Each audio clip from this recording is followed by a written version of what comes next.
Hello, hello, comme on dit. J'en profite pour changer mes fils. Je mets du fil de couleur, comme là je vais travailler sur des chutes. Comme ça, vous allez bien distinguer les différentes coutures. Ce sera plus simple. Alors, la poche paysanne, c'est ça. Donc ça, c'est une poche qui est sur le pantalon Hugo. Donc ça, c'est le dos. Là, vous avez la pince dos. Et ici, vous avez la poche paysanne. Faut-il coudre la pince avant ou après avoir fait la poche? Moi, je la couds avant. Enfin, je fais la pince avant. Tout simplement parce que déjà, il y a moins d'épaisseur. Vous allez voir qu'une fois qu'il y a toutes les poches qui sont au niveau de l'envers, ça va être plus difficile d'accès. Vous allez avoir plus de mal à plier votre tissu.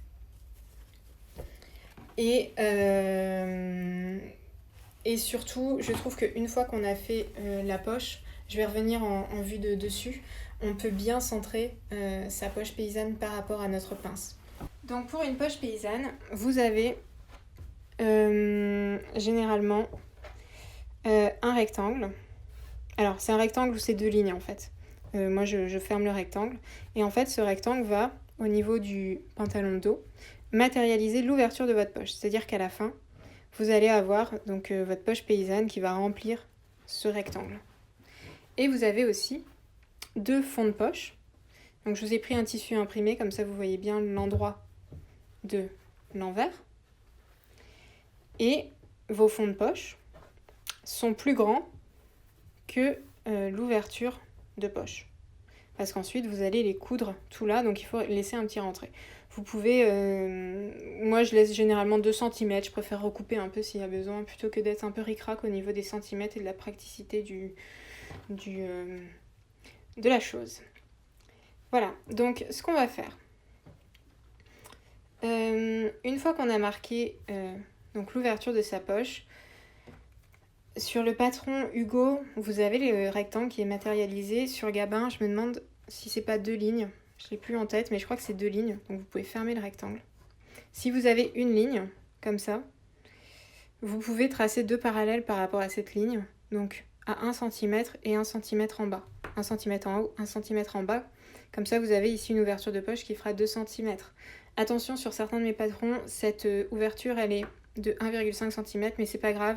Suivez les indications de couture du patron. Mais là, je voulais vous montrer, parce qu'avec une marge de 1 cm, c'est un peu plus facile à manier. Donc ce qu'on va faire tout d'abord, ce que vous pouvez faire d'ailleurs, on va nous tracer ici le milieu. Donc là, vous voyez, je vous ai dit ouverture de 2 cm. Et je vais faire un trait à 1 cm. Et je vais tracer donc en fait une ligne qui va passer exactement au milieu du rectangle. Je trouvais ça pas mal de vous le faire sur une toile parce que comme ça je peux dessiner sans avoir trop de scrupules et vous voyez bien ce qui se passe. Donc je vais m'approcher, comme ça vous voyez bien le bleu, je pense, au niveau de la visibilité. Je vais peut-être rebouger un petit peu la lumière. Je sais pas si vous voyez bien ou pas. Tac, peut-être comme ça c'est mieux. Voilà. Et là, je vais venir prendre mon fond de poche, donc qui est endroit contre endroit. Donc là, on est bien sur l'endroit du pantalon. Donc je vais positionner l'endroit de mon fond de poche contre la ligne du milieu. Et je vais épingler mon fond de poche à 1 cm du bord du fond de poche, c'est-à-dire sur, ici, la ligne d'ouverture inférieure du rectangle. Tac, j'épingle.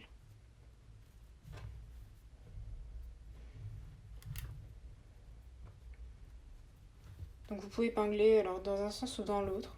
C'est vrai que j'ai fait les deux sens. Ah oui, j'épingle dans ce sens parce qu'en fait ça marque bien la ligne, ce qui est moins le cas de ce côté. Donc je vais repasser ici, hop. Et sur ce premier fond de poche, ce que vous allez faire, c'est ici bien marqué, donc l'extrémité du rectangle. Vous pouvez aussi, si vous voulez, pour être vraiment très très précis, faire des points donc à 1 cm. Comme ça, vous pourrez suivre en fait cette petite ligne, tac, à la machine. Et donc, cette ligne, ça doit être celle de votre rectangle qui se trouve au niveau du pantalon. Ça, c'est la première chose. Donc ensuite, on prend le fond de poche supérieur et on va faire exactement la même chose. Donc en haut, je viens ici positionner mon deuxième fond de poche, il est là aussi endroit contre endroit, et je vais l'épingler à 1 cm du bord du fond de poche, donc à 1 cm de la ligne du centre. Donc on est toujours endroit contre endroit. Et ici, je vais là aussi, tac, matérialiser le bord du rectangle, c'est très important. Je fais mes points à 1 cm tout le long. Là, l'idée, c'est vraiment que votre poche soit bien, en fait, parce que toute l'importance de bien réussir son fond de poche paysanne, c'est que tout soit bien rectangle et bien droit. Donc ça, il faut être assez précis. Et tout simplement, ensuite, on va aller à la machine et on va coudre très exactement de ce point-là. Donc vous n'allez pas avant, pas après. Il faut vraiment partir de ce point-là. Et vous allez coudre donc toute cette ligne en vous arrêtant exactement à ce niveau-là. Donc pas avant, pas après, vraiment exactement à ce niveau-là. Et on va faire exactement la même chose avec la ligne du dessous. Donc vos deux lignes de couture, elles doivent commencer et s'arrêter strictement au même endroit. Et là aussi, s'arrêter strictement au même endroit. C'est super important. Donc là, on va passer à la couture. Tac. Au niveau de mon réglage de machine, je suis réglage classique, point à 2,5 cm, point droit, pied de biche classique, tac, c'est un peu lumineux mais bon, ça va le faire. Et donc je vais piquer ici, donc je descends toujours mon aiguille, comme ça vous permet de bien ajuster et d'être sûr que vous êtes sur la bonne ligne. Mes points d'arrêt, voilà.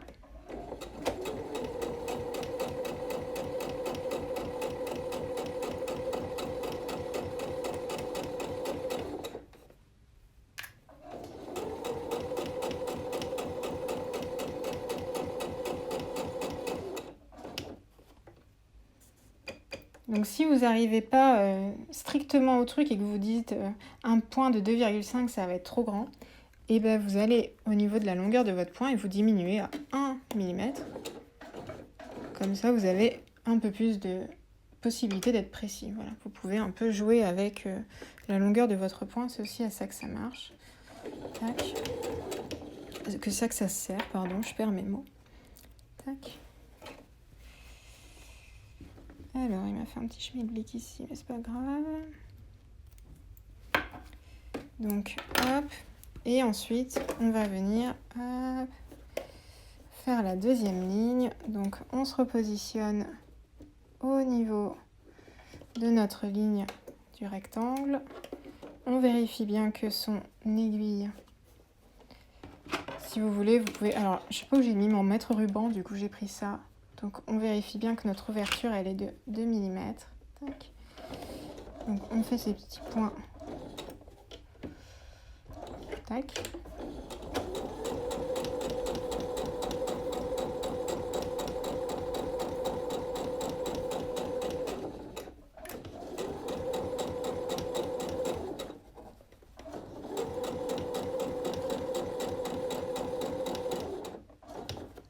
Tac, là pareil, je vais diminuer mon point. Voilà. Pour arriver bien en face. Et alors, c'est là où... Suspense, est-ce que mes lignes sont bien alignées? Donc là, vous pouvez vous mettre... Ah oui, j'ai oublié de dire quelque chose. Si vous avez un tissu, alors pas comme le mien, parce que là, c'est une toile. Si vous avez un tissu qui est, qui est un peu friable, donc avant de coudre, bien sûr, vous pouvez mettre une bande de thermocollant. Voilà, j'ai oublié. Mais voilà. Donc là, ma ligne, elle n'est pas tout à fait droite ici. Mais bon, on va dire que y a 1 mm de décalage, mais bon, on va dire que sur cette toile, ça ira. Mais faites bien en sorte que ces deux lignes soient parallèles. Et surtout qu'ici, ça s'arrête bien et commence au même endroit. Donc voilà. On repasse sur l'endroit de notre vêtement. Et on va ici. Alors vous pouvez dégager le rentré de couture comme ça. Moi, ça va m'aider à vous montrer quelles sont les étapes donc, suivantes. Ça vous permet surtout de bien voir en fait ce qui va se passer. Tac. Donc nous, on va épingler.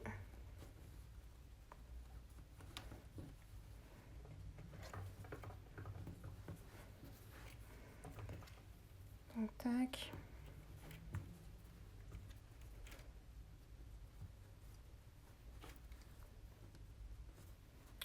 Voilà.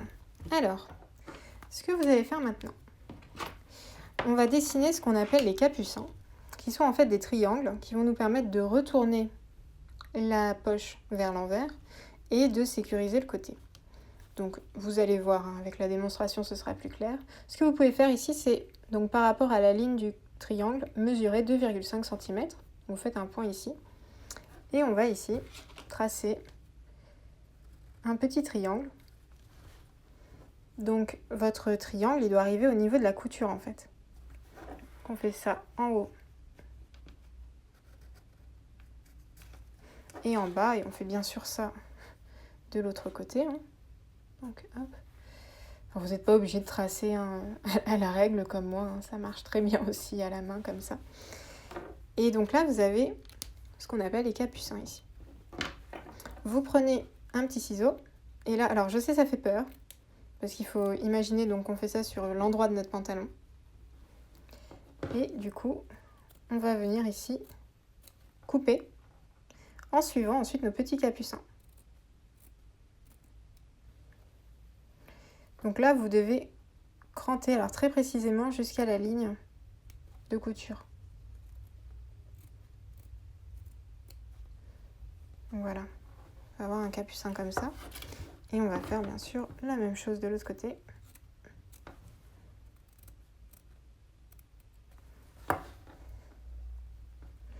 Alors ce feutre, c'est un feutre, je crois que ça s'appelle un stylo friction. Alors on voit plus grand chose parce que j'ai trop utilisé. C'est un feutre que j'ai trouvé chez Rascol. Je crois que ça s'appelle friction. Mais j'ai plus la marque, ça s'est effacé. Non, c'est pas un feutre bleu en fait, c'est un feutre qui va s'enlever si je mets de l'eau. Normalement. Donc si je fais ça et que je prends ma bouteille, normalement... Attendez, alors j'arrive plus à l'ouvrir. Donc si je mets de l'eau, alors d'où l'intérêt, voilà. Faut vraiment tester ça sur une chute.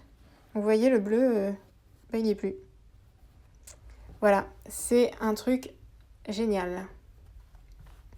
Alors comment j'ai déterminé la pointe du capucin? J'ai mesuré par rapport au rectangle 2,5 cm. Je trouve que c'est pas mal parce que comme ça vous laisse vraiment... Enfin c'est facile à manier en fait. Si vous faites 1 cm, c'est plus compliqué. Moi je trouve que c'est la bonne longueur, 2,5, ça peut être plus, mais je trouve que... Enfin moi en tout cas c'est celle que j'utilise sur mes patrons, c'est celle que j'utilise quand je fais des poches paysannes. Je trouve que c'est une valeur de couture qui est assez facile à manier. Et du coup là on va passer... Donc avec notre Jeannette, pour repasser notre poche paysanne. Alors vous pouvez utiliser la planche à repasser, hein. Je pense que ce sera plus simple que la Jeannette parce qu'elle est un peu... elle n'est pas très large quoi.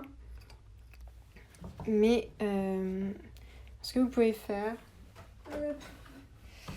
Bon, c'est pas obligé ça... J'ouvre les coutures, mais je sais pas si ça a vraiment une utilité. Je le fais, c'est tout. Voilà.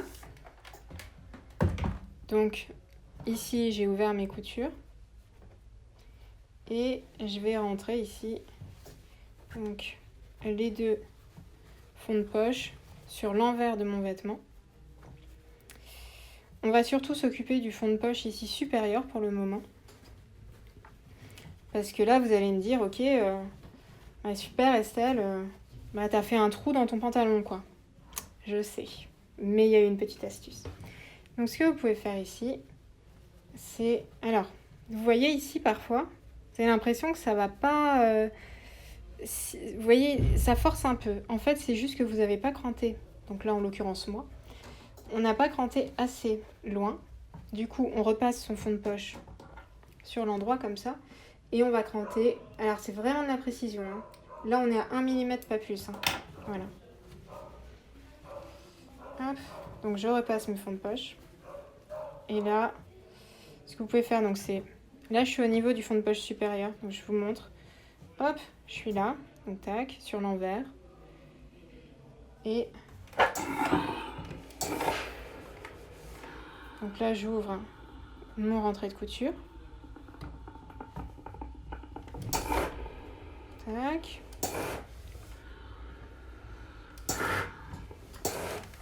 Vous voyez là, j'ai fait le haut. Et donc là, vous avez un résultat, vous voyez, qui est bien net. Hein. On est bien sur un rectangle. Et donc ça, c'est pour le haut. Pour le bas, vous pouvez, si vous voulez ici, tac. Donc on ouvre son rentrée de couture. Et là, en fait, le fond de poche du bas, vous allez vous en servir pour créer le passepoil justement. Donc si vous voulez, vous allez ici replier votre fond de poche. Là, j'ai une hauteur de 2 cm. Je ne sais pas si c'est clair ce que je dis, mais je vais repasser puis je vais vous montrer sur l'endroit. Et ça va être très clair d'un coup. Tac. Vous voyez ici mon passepoil, en fait, grâce au pli que je viens de faire, il vient de combler la poche, en fait. Vous voyez? Comme ça, en fait, ici, tac, je vais pouvoir insérer ma main dedans. Voilà. C'est le principe. Donc, là, il y a plusieurs techniques. Avant, j'avais tendance à faire les capucins maintenant.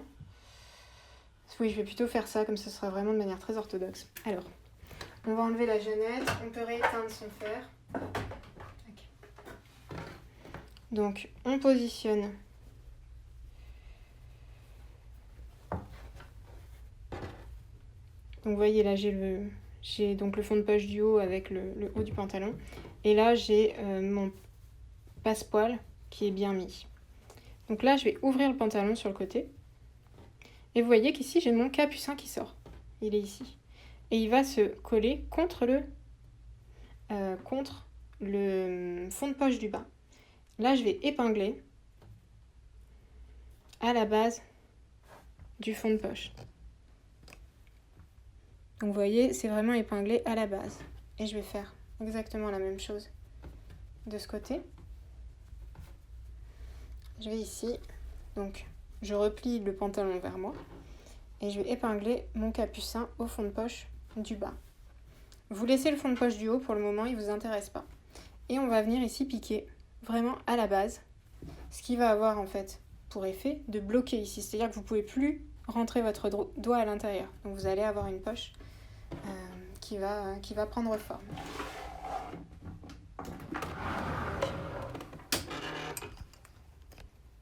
Donc je me replace à la machine. Donc toujours au point droit, 2,5 cm, tout ça. Et ici, donc je vais me positionner vraiment à la base du capucin. J'enlève mon aiguille. Je vérifie l'alignement de mon aiguille. Là, il est bon. Je vais faire mes points d'arrêt. Essayez de ne pas prendre le fond de poche supérieur. Voilà.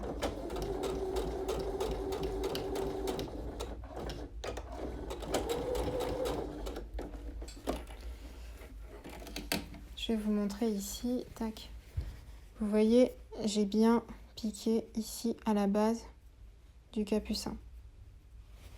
Et je vais faire la même chose donc de l'autre côté.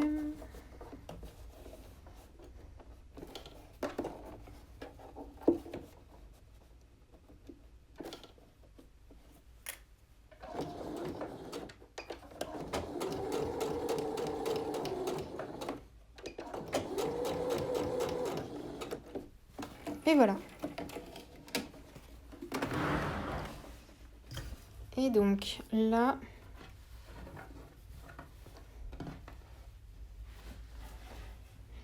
mais en réalité, pour les mêmes fonds, Mais en réalité, le tissu utilisé pour le fond de poche supérieur doit être le même que celui... Alors, vous allez voir, je vais vous montrer. On va avoir un petit décalage de 2 cm, qui est normal, puisqu'en fait, on a fait le repli ici de 2 cm. Donc là, ce qu'on peut faire, et je vais vous montrer, ensuite, il faudra juste recouper, tout simplement. Voilà, en général, les patrons de couture prennent cette valeur de repli. Alors là, c'est pas la vraie poche, parce que j'ai pas voulu couper trop de tissu, en fait.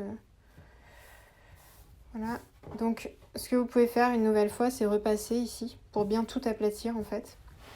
Et on va ensuite prendre toutes les épaisseurs, alors pas les capucins, vous n'êtes pas obligé de les prendre. Mais ici, vous voyez, je prends mes 2 fonds de poche, en fait, qui sont endroit contre endroit. Et je vais épingler. Hop. Du coup, ici, je recoupe mes 2 cm pour que les 2 fonds de poche correspondent.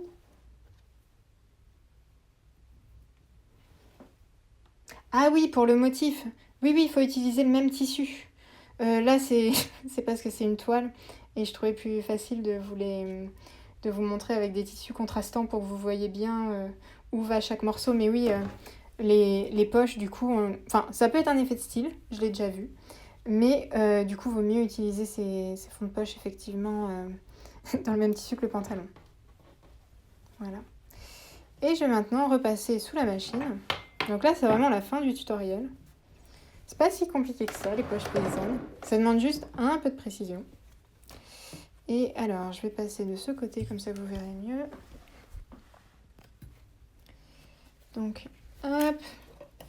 Donc là, je vous avais dit, j'avais laissé 2 cm. Je recouperai ensuite, en fait. Je recouperai un rentré à la surjeteuse, en fait, tout simplement. Donc, je fais mes points d'arrêt. Tac, tac. Et alors là, enlevez bien le pantalon, hein, prenez pas le pantalon dedans.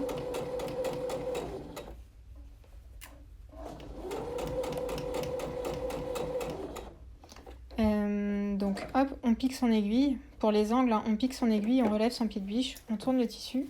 Tac. On rebaisse son pied de biche et on continue sa couture.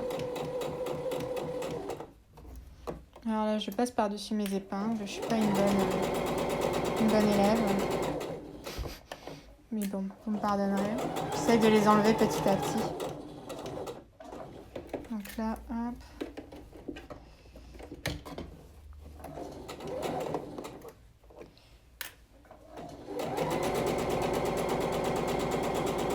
Et donc ma ligne, hein, elle rejoint la base des capucins. Voilà. Alors au niveau des finitions, il y a plusieurs choix possibles. Soit, alors là, mes rentrées de couture, ils sont trop grands, hein, donc on les recoupe à 1 cm. Tac. Hop.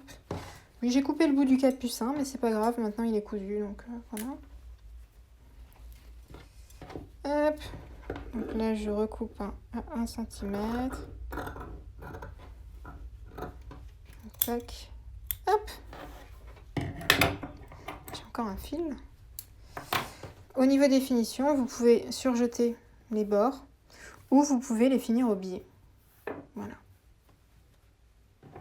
Vous pouvez aussi d'ailleurs, je sais pas si c'est possible de faire des coutures anglaises. Je réfléchis. Je pense bien que ce serait possible. Vous pouvez imaginer sinon sortir votre... Alors là, mon rentré, il était trop important. Vous pourriez presque imaginer ressortir votre fond de poche comme ça, donc positionner envers contre envers pour, hop, ici, pour comme ça faire une couture à 5 mm du bord. Et vous imaginez presque qu'on pourrait avoir des coutures anglaises en fait à l'intérieur. Alors moi j'ai choisi d'avoir donc mon envers du tissu qui était à l'intérieur de la poche. Après c'est un choix. Donc si vous faites ce choix, c'est bien les poches qui sont envers, endroit contre endroit avec le tissu, avec le pantalon. Et si jamais vous voulez l'endroit de votre tissu sur l'envers de votre pantalon, il faut juste positionner les poches paysannes envers contre endroit du pantalon.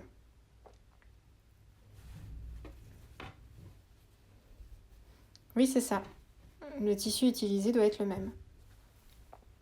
Je me demande si j'avais pas noté les boutonnières aussi, la petite astuce pour les boutonnières dans mon cours de couture. Et comme je vois qu'on a un peu de temps, si vous voulez, je peux vous montrer ma petite astuce pour notamment quand une boutonnière vous lâche. Le truc horrible. La dernière fois, ça m'a fait ça, j'ai fait un manteau il y a pas longtemps. Et donc première boutonnière, top. Deuxième, la boutonnière, à cause de l'épaisseur qui lâche en plein milieu, j'étais là, mais... On est un peu dégoûté quoi, parce qu'on vient de finir son manteau, c'est la dernière étape et bam. Du coup, depuis le temps, j'ai trouvé des petites astuces. Donc je vais vous montrer ça. Super. Je vois qu'il y a de l'enthousiasme, c'est génial. Je veux juste qu'il y ait une petite question. Et le crêpe de laine que tu portes, est-ce que c'est agréable? Alors, ouais, je porte ma... Alors ça, c'est Lola, avec les festons hop, dans le dos. Et en fait, elle est doublée dans une viscose. Du coup, le crêpe de laine, il est à l'extérieur, mais moi, j'ai quelque chose de super doux à l'intérieur. Donc vraiment à doubler le crêpe de laine. Et sur la braguette, en fait, je vais doubler mon pantalon aussi d'une viscose. Et ça, j'en parlerai, j'espère l'avoir fini, je suis pas sûre. Mais sinon, je ferai une story sur le sujet. Mais pardon, j'ai la voix qui commence à fatiguer. Mais il y aura un live sur les vêtements doublés. Voilà. Donc, hop, je descends les questions, super, bah, vous avez l'air super content, bah, je suis trop contente parce que c'est pas facile, moi j'ai jamais appris à expliquer en fait, je suis pas prof quoi, mais du coup si ça vous semble clair, c'est cool. Donc, ce que je vais faire, c'est prendre, bah, je vais couper rip le pantalon, voilà, pour vous montrer un peu comment faire une boutonnière. Alors, je vais aller chercher mon pied à boutonnière qui est juste là. Sinon, on va pas s'en sortir. Tac. Voilà. Et on va prendre un bouton test dans ma petite truc de bouton. Tiens, ça, ce sera assez gros pour que vous voyez. Ok. Alors sur les cours de braguette, il va être là tout de suite, il est déjà en ligne en fait sur mon compte IGTV et ensuite ce sera sur YouTube. Donc je sais pas si vous avez vraiment pratiqué la boutonnière, pardon je vais y arriver. Donc ça c'est un pied à boutonnière, en tout cas c'est le pied que j'ai chez Pfaff. Donc il est composé de... Ici, vous avez la petite barre métallique en fait où on va accrocher comme on accroche le pied de biche. Et ici, vous avez un truc dont la longueur est variable et qui en fait est le support où on met le bouton qui permet à la machine ensuite de calculer la longueur de votre boutonnière par rapport à la taille de votre bouton. Donc là, je mets mon bouton. Je vais faire en sorte déjà qu'il soit bien clipsé. Voilà. Donc là, j'ai mis mon bouton. Et je vais mettre mon pied au niveau de la machine. Donc là, j'enlève le pied de biche classique. Et je vais remplacer par mon pied boutonnière. Ce que vous avez au niveau des machines à coudre, c'est ici une espèce de tirette. Donc là, vous avez le symbole boutonnière qu'il faut tirer en fait. Parce que sinon, votre boutonnière, elle sera incapable de calculer sa longueur automatiquement par rapport au bouton que vous avez placé dans le place-bouton. Voilà. Donc une fois qu'on tire ça, c'est fait. Et je vais vous montrer là une boutonnière qui va fonctionner parce que sur cette épaisseur, ça va aller. Et ensuite, je ne sais pas comment je vais faire pour rater la boutonnière, mais je vais vous montrer le principe parce que sur ce tissu, ça ne va pas rater. Ici, sur ma machine à coudre, alors pardon, là on voit moins bien, j'ai plusieurs points à boutonnière. Je vais prendre le 22, c'est le point classique. Donc tac. Donc là mon point est sélectionné et je vais passer ma chute de tissu là et je vais lancer. Alors ça c'est en mode quand la boutonnière fonctionne bien. Donc elle le fait toute seule.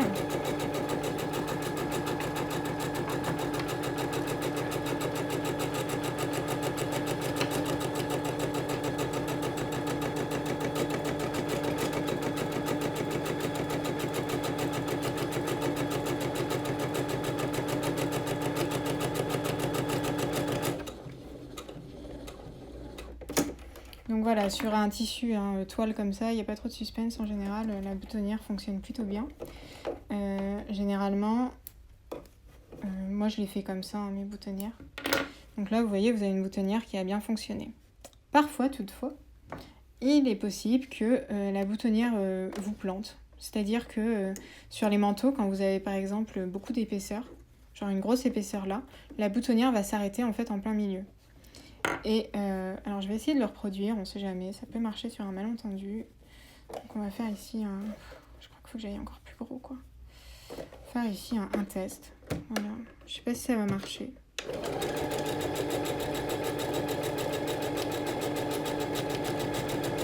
Ou alors non, je vais l'arrêter moi-même. Voilà. Donc imaginez que votre boutonnière s'arrête là quoi. Et là on se dit mais non, comment je vais faire pour bien replacer mon aiguille pour que la boutonnière reparte bien d'ici, et puis ça va faire un double épaisseur, ça va vraiment pas être sympa. Comment je fais? Alors du coup, ce que je vous conseille, en général, moi je fais toujours un essai boutonnière sur une chute avant même de passer au tissu, parce que comme ça je sais exactement, si vous voulez, la longueur qu'elle va avoir. Donc quand je mets le vrai tissu dessous, je suis capable de dire bon bah j'ai besoin de le mettre à tant de centimètres du bord. Je trouve que ça permet de bien visualiser. Donc là ma boutonnière, si vous voulez, elle fait 2,5. Et là donc sur ma boutonnière qui s'est arrêtée en chemin, on va dire, là je suis à 1,5. Donc il me reste encore 1 cm. Ce que je vais faire, c'est que je vais prendre mon petit stylo et je vais noter la longueur en fait de ma boutonnière, où elle doit s'arrêter. Vous pouvez, si vous voulez, le tracer, hein. Tac. Ça peut vous guider. Donc là, je refais ma boutonnière parce que clairement, à la machine automatique, ça ne fonctionne pas. Donc là, j'ai retracé ce que je vais devoir suivre. Donc pour reproduire ça, ce que vous pouvez faire, c'est repasser sur un pied standard. Donc on oublie la boutonnière, de toute façon, elle nous a lâché. On remet un pied de biche standard et on va paramétrer sa machine pour faire la boutonnière manuellement. Pour cela, moi ce que j'utilise, c'est le point que vous connaissez déjà, c'est le point zigzag. C'est un point simple. Et alors ce qui est pas mal sur la PFAF, c'est que vous avez l'écran et si je modifie des réglages, je les vois en direct en fait. Donc là, si vous voulez, mon point va être tous les 2,2 mm. Je trouve que c'est encore un peu faible, je vais aller à 2 mm. Mais par contre, la largeur de mon point, donc si vous voulez, ça c'est la longueur du point zigzag. Donc vous voyez en fait que sur une boutonnière, il est super proche. C'est pour ça que je l'ai mis à 2 mm, j'aurais pu le mettre moins. Et la hauteur du point, en fait, c'est ça. Donc si je vous montre ici, vous allez voir que c'est pas 4 mm. Hein. 4 mm, ça irait beaucoup plus haut. On est plus autour de 2 mm. D'où le fait que là, au niveau de ma longueur de ma hauteur de point, je vais aller à 2 mm. Donc là, si vous voulez, j'ai reproduit ce qui va me servir à faire ma boutonnière. Et ensuite, je vais repasser sous mon pied de biche.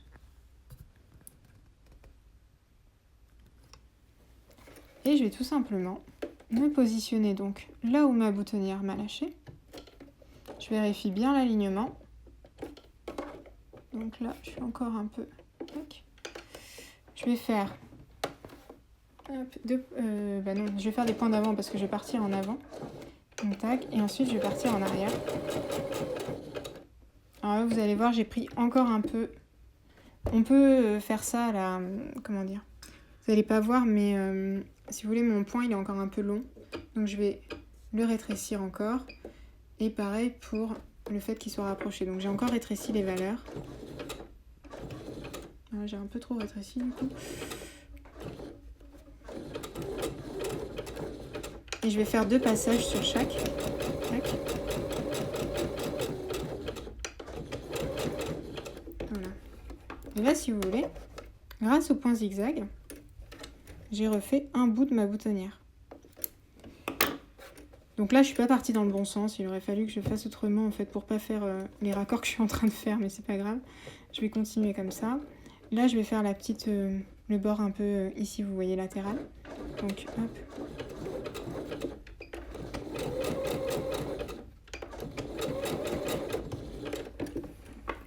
Vous voyez, je continue ma boutonnière. Alors, certes, c'est un peu de la bidouille, mais en tout cas, ça permet de quand même réussir à faire un peu ce qu'on veut. Et là, je vais repartir ici. Donc, tac. Laissez quand même un peu d'ouverture hein, par rapport à la première couture. Hein. C'est important.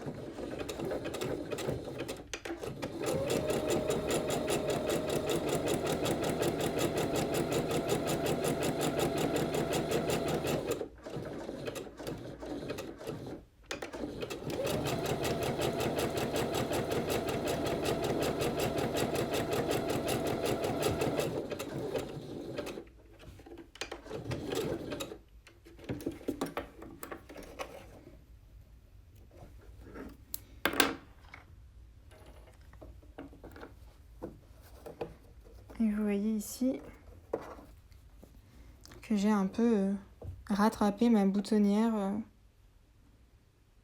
Vous voyez? C'est un peu mon...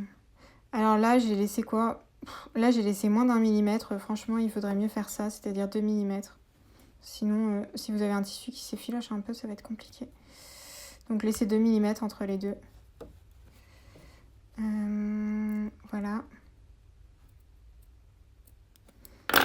Et là, normalement, vous voyez, vous avez une boutonnière. Et du coup, vous pouvez passer votre bouton, quoi. Hop. Tac. Je vais répondre aux quelques questions que j'ai vues. Donc, combien de plus d'ouverture? Je dirais 2 millimètres, voire 3. Si vous avez un bouton un peu épais, en fait, ça va dépendre du type de bouton. Vous voyez, là, j'ai un bouton avec un espèce de revers. Là, je mettrai plus 3 mm parce qu'il faut quand même que le bouton passe dans l'ouverture. Si vous avez un bouton plat, 2 mm, ça suffit. J'avais eu ce problème avec la double gaze. Je pense que c'est dû au tissu. Sur tout ce qui est double gaze, moi, je ne sais pas si tu l'avais fait, mais j'ai plutôt tendance à vraiment entoiler au niveau des pattes de boutonnage. Parce que la double gaze, c'est effectivement pas le plus facile.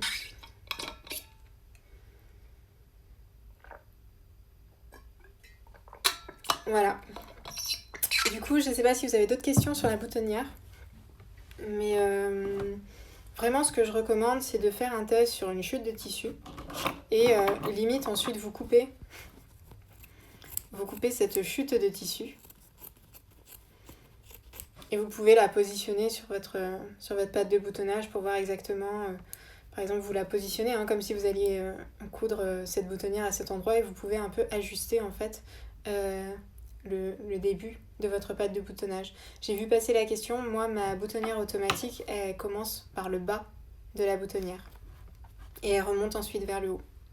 Donc après ça dépend comment vous positionnez votre tissu, mais la machine va en marche arrière et pas en marche avant pour la boutonnière, en tout cas sur la PFAF Ambition, mais j'avais l'impression que c'était aussi le cas pour d'autres machines en lisant vos commentaires.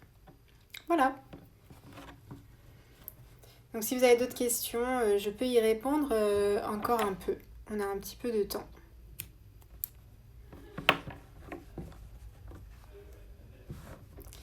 Ouais. Parce que, en fait, alors, je lis un commentaire qui dit « Top, merci pour ce rattrapage de boutonnière, ça m'arrive de temps en temps et le vêtement est immétable. » Effectivement, c'est assez rare qu'on puisse découdre une boutonnière pour recommencer. Moi, j'ai jamais osé parce que je me suis dit ça va faire plein de trous en fait dans le tissu super rapproché, ça risque de le déchirer. Et du coup, voilà.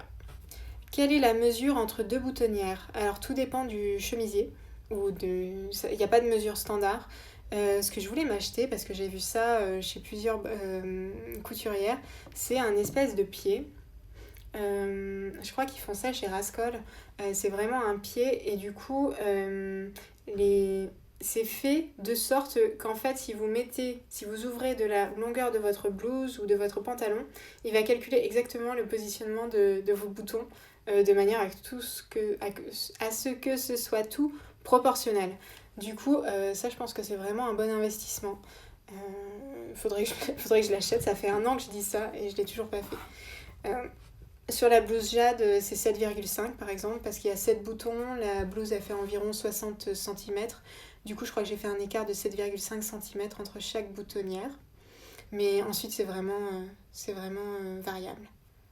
Alors, règle de calcul ou jauge à boutonnière. Ouais, si vous voulez aller chercher sur Internet, je pense pas que ce soit trop cher. Mais en tout cas, c'est bien. Les machines mécaniques fonctionnent pareil. La boutonnière se fait toute seule.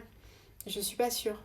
J'ai jamais eu de machine mécanique, donc je connais pas trop. J'ai tout de suite pris l'électronique parce que ça me semblait plus simple.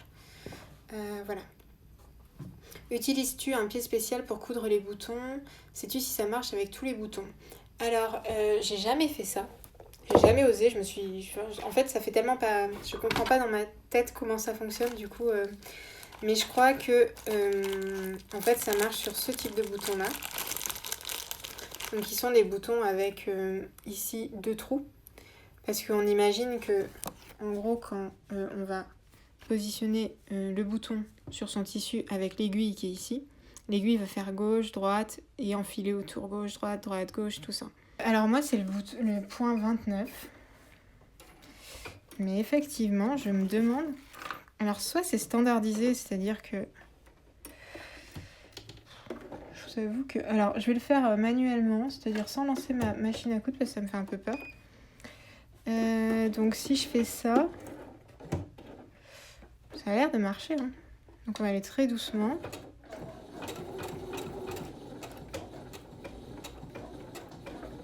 Ah oui, là il me fait plein d'arrêts. Ah ouais, ça fonctionne. Ah, c'est fou ça. Et j'ai utilisé mon pied classique. Alors je vais vous montrer mon pied classique parce que je trouve que le pied Pfaff classique est assez sympa. Parce que vous avez effectivement, hop, vous voyez ici, vous avez de la marge en fait. Donc l'aiguille va aller à gauche, à droite, à gauche, à droite. Et en fait ça passe au niveau de la largeur du bouton. Et là effectivement j'ai fait le... Voilà, j'ai cousu le bouton quoi. Il fonctionne. Oh, c'est génial.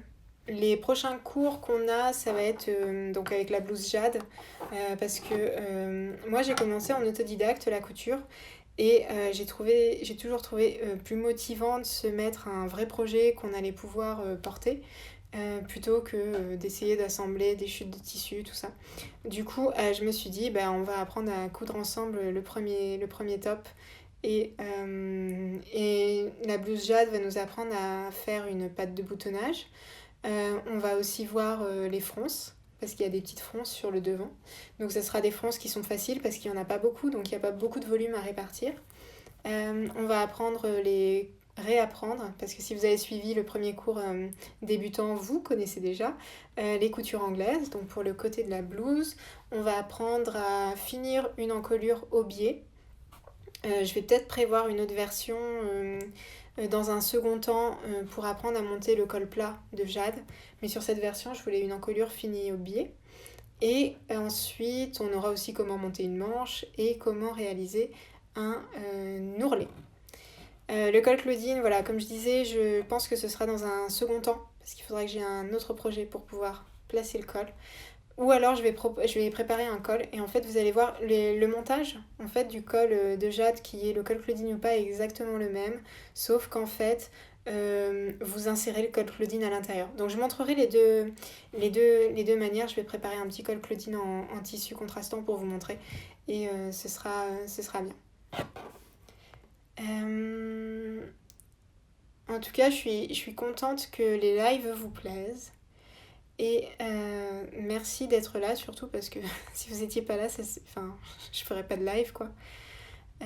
Est-ce qu'on va faire le col Claudine? Ça, j'ai répondu. Hop, le biais sera visible sur Jade. Non, il sera pas visible, il sera à l'intérieur. Mais je pourrais vous montrer, puisque vraiment l'assemblage est le même. Je peux vous montrer si vous voulez faire un biais visible. C'est possible, en fait, il suffit juste de... Moi, je vous montrerai, ce sera plus simple que de vous le dire comme ça, mais je me garde en tête de montrer cette petite possibilité. Pour le biais, est-ce qu'il faut le même tissu ou pas? Là encore, c'est une question de style. Il y a des personnes qui vont utiliser un biais donc, qui va être visible et qui est dans un tissu contrastant du tissu principal. Moi, comme je vais faire un biais qui sera invisible sur l'endroit, vous pouvez choisir un biais différent. Par exemple pour Jade j'ai un crêpe de viscose, mais mon biais je vais prendre un biais, je pense il me reste du biais que j'avais pour la collection mariage, donc en satin de soie blanc, donc c'est pas forcément le même tissu et vous pouvez prendre un biais qu'on trouve déjà fait dans le commerce, de la couleur par exemple de votre vêtement. Le prochain live c'est lundi et je crois que j'ai mis 17h-19h parce qu'on va avoir 2 sessions à mon avis pour rentrer dans les temps. Merci beaucoup pour toutes ces astuces, ces lives sont vraiment top, c'est une belle idée. Je trouve que c'est une bonne idée surtout pour nous changer un peu la tête. Enfin en tout cas moi ça m'a vachement remotivée de les préparer en fait. Je me suis dit bon au moins je vais servir à quelque chose pendant cette période quoi. Et puis du coup c'est sympa aussi d'échanger en direct. Peut-être que quand tout ça sera fini on fera des vrais, enfin pas des lives mais des vrais... je me disais peut-être un jour des masterclass en fait couture où on se rencontrerait. Voilà, ça pourrait être sympa aussi. Le live pour Jade, c'est lundi, mardi, mercredi. Il y a les stories permanentes avec tous les horaires sur mon Instagram live. Je pense que c'est pas mal. Donc le premier live, c'est lundi, 17h-19h. Mardi, je crois que c'est 18h-19h. Et mercredi, comme c'est le 11 novembre, c'est férié, ce sera à 14h30. Voilà. La pose d'un passepoil aussi, ce serait utile. Oui, on pourra faire le passepoil, mais sur Jade, c'est pas... il n'y en a pas. Je pourrais vous montrer, mais je crois que j'en ai plus en stock là. Faudrait que je me réapprovisionne. Avec tout ce que j'ai appris grâce à toi, je serais ravie de t'apprendre à coudre des boutons à la machine en remerciement. Ah super, on prend rendez-vous. On pourra faire. As-tu mis du thermocollant pour les festons de Lola en crêpe de laine? Non. Non, comme j'ai une viscose dessous, je l'ai pas fait. Et ça tient bien. En fait, le crêpe de laine est assez... je trouve que c'est un tissu qui a quand même pas mal de tenue. Voilà, super. Tous les lives seront bien sur YouTube. Ouais, sur YouTube et sur Instagram. Je me dis quitte à mobiliser du temps sur ces lives, ce qui est bien avec le live, c'est que du coup vous me posez vos questions, donc je peux répondre à des choses auxquelles j'aurais peut-être pas pensé moi-même. Et du coup, voilà. Vas-tu ressortir le patron de ta jupe à la ceinture? J'ai oublié son nom. Le patron de jupe de ta jupe à ceinture. Audrey? C'est peut-être celui qui a des plis? Je sais pas. En fait, j'avais envie de sortir un patron de ce type. Mais là, j'ai pas l'inspiration. Je trouve pas le petit détail qui va faire que ça va être personnalisé. Je trouve que là, il y a trop de jupes qui se ressemblent comme ça, que ce soit dans le commerce ou dans le monde des patrons. Du coup, tant que j'ai pas la petite chose qui va le distinguer, je vais pas le ressortir. Comment prépare-t-on les pièces de tissu à notre taille pour Jade et être prête pour le live? Vous avez le tableau de taille dans le patron Jade et du coup vous pouvez couper le patron à votre taille et ensuite couper le tissu. J'ai une vidéo sur YouTube, je mettrai le lien après. Je pense que ça va pouvoir vous guider dans ces premières étapes. Pour la veste Christy, quel poids pour le tissu car les jacquards sont assez épais? Moi je trouve pas que ce soit un souci sur... je l'ai pas ici sur Christy, j'avais pris un jacquard studio walkie talkie. Mais je crois que de toute façon qu'on est de 200 grammes à 350, je pense que c'est pas mal. Plus ça fera vraiment manteau. Voilà.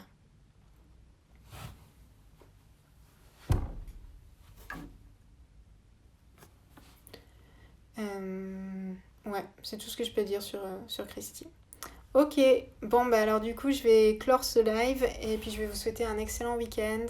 Je crois que ça va faire 1 heure donc pour ne pas perdre la vidéo je vais clôturer le live.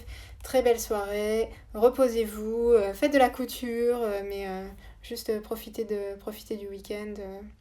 Voilà. Et je suis vraiment contente que ces lives vous plaisent. Et puis on se dit rendez-vous lundi avec la couture de Jade. À bientôt!